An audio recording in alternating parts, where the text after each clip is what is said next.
welcome back. We have another UFC breakdown. As you know, we had a big UFC fight and there was a lot of jiu-jitsu. I finally got to watch the fight and study, and now I'm going to show you what we saw happen. Two things. Number one is what happened in the fight. Number two are some options or more jiu-jitsu options that Oliveira could have done against Gaethje.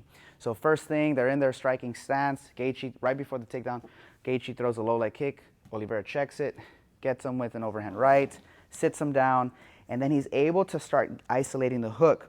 Gaethje messes up by trapping his own arm. So when Oliveira comes back for the back take, he actually has a very nice reverse triangle. So instead of Kimura trapping, which he could have done, he kind of isolates the arm, starts elbowing, and he goes for the reverse triangle here, which is a great way to isolate the opponent.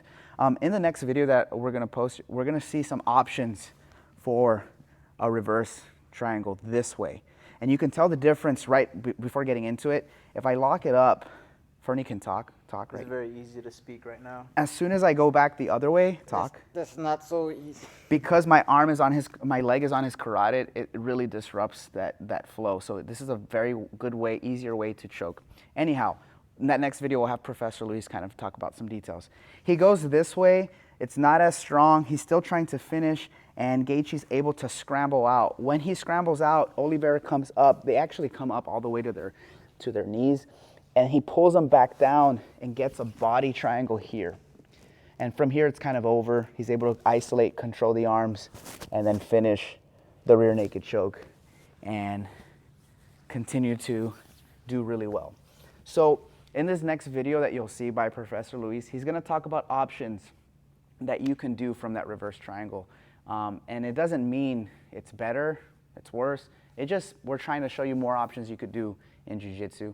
Oliveira has really good jiu-jitsu, probably the best in the weight class and probably one of the best in the UFC right now. So it's always fun to watch him execute this stuff. So really looking forward to him fighting the next title fight, from what I understand, because they stripped him of his title fight.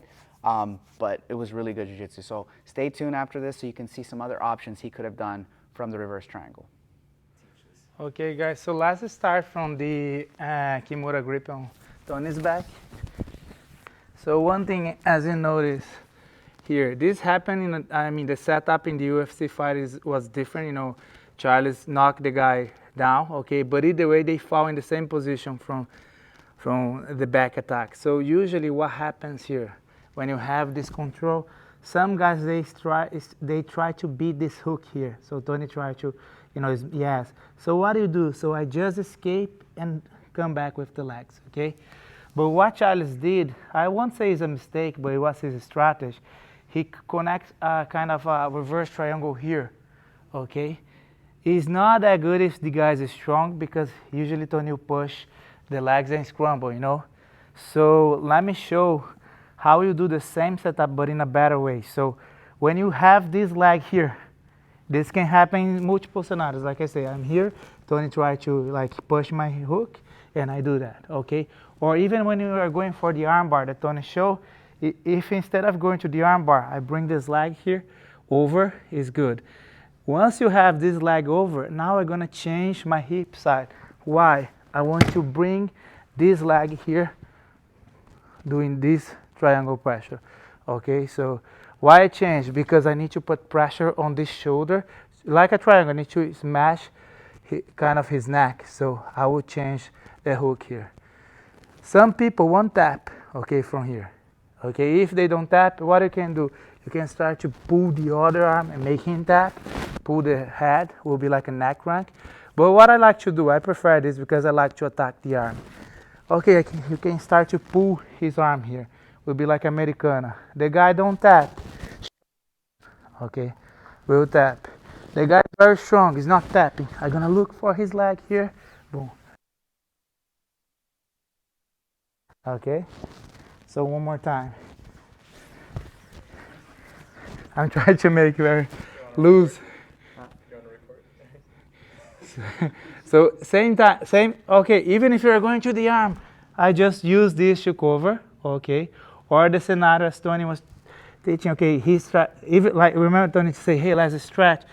Maybe you can use the same thing to bring your leg and cover. Now, like I say, don't cross this. Change your hips on the side and bring the other leg, okay? Again, some people have a spine, okay? From here, like I will to go for his arm. So you're gonna pull like doing Americana pressure. If he start to extend his arm, okay?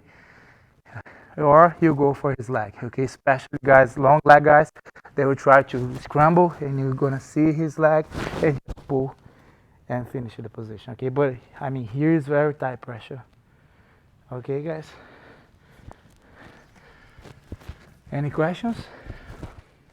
And I'm about to tap when he's putting that on. I'm Yeah. trying really hard not to, so he could explain, and he's not squeezing. So Yeah, if he I'm trying to, squeezes, yeah. Usually, like I said, usually the people tap, when you do this and connect, usually people, let me show you again, so just, usually when you are here, like I say, sometimes instead of like doing the arm bar, maybe the guy's super strong, like I say, just hip escape and bring this leg here. And if you squeeze, most of people will tap. Because it's a combination of choke, but also spine crank, I would say. Yeah, so usually it's that. Or like I say, you pull the head, will be a neck crank. I mean, don't do this in training, but it's good for championship as well, okay? But, and again, if you face like maybe you are the smaller guy, right? So if you're the smaller guy, usually the guy that you have the triangle has long arms, so you can come with this Americana, shotgun, and the other options are still. Any questions, guys? So let's do hands up, 1, 2, 3.